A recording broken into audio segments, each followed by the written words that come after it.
Health officer లేక నెల రోజులుగా పారిశుద్ధ్యం ఉన్నటువంటి కార్యక్రమం ముందుపడుతుంది. కూటమి ప్రభుత్వం తక్షణం ఈ వర్షాకాలం దృష్టిలో ఉంచుకొని, ప్రజా ఆరోగ్యాన్ని దృష్టిలో ఉంచుకొని పారిశుద్ధ్యం మెరుగుపరిచేందుకు నగరపాలక సంస్థ హెల్త్ ఆఫీసర్ను తక్షణం నియమించాలని చెప్పి ఏఐటీసీ విజ్ఞప్తి చేస్తుంది.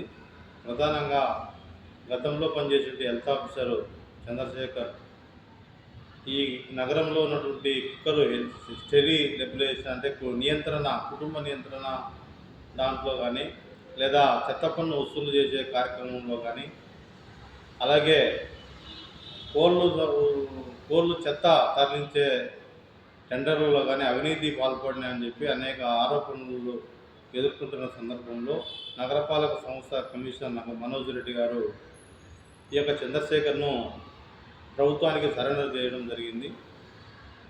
దాదాపు నగరంలో 5 లక్షల జనాభా ఉన్నారు. అలాగే పారిశుద్ధ్య కార్మికులు కూడా 1000 పైబడి ఉన్నారు. రోజువారీ ఈ యొక్క చెత్తను తరలించడంలో కానీ, లేదా మురుగునీటి కాలువల్లో ఉన్నటువంటి నీరు తరలించేందుకు, పారిశుద్ధ్య పనులు సక్రమంగా నిర్వహించేందుకు ప్రొద్దున్నే ఈ యొక్క పారిశుద్ధ్య పనులు నియంత్రణ, పరిపాలన జరిగేటువంటి దాంట్లో నియంత్రించేటువంటి, లేదా పరిపాలన కింది స్థాయిలో పర్యవేక్షణ జరిగేటువంటి కార్యక్రమంలో హెల్త్ ఆఫీసర్ లేక పారిశుద్ధ్యం కుంటుపడుతుంది.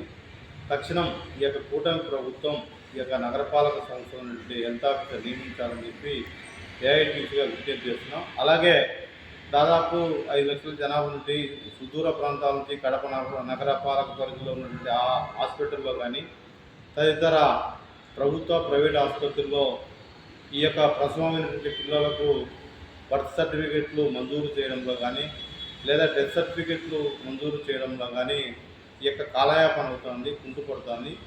వీటన్నిటిని దృష్టిలో ఉంచుకొనైనా ప్రభుత్వం ముందుకు వచ్చి ఈ హెల్త్ ఆఫీసర్ నియమించాలని చెప్పి ఏఐటీసీగా విజ్ఞప్తి చేస్తున్నాం.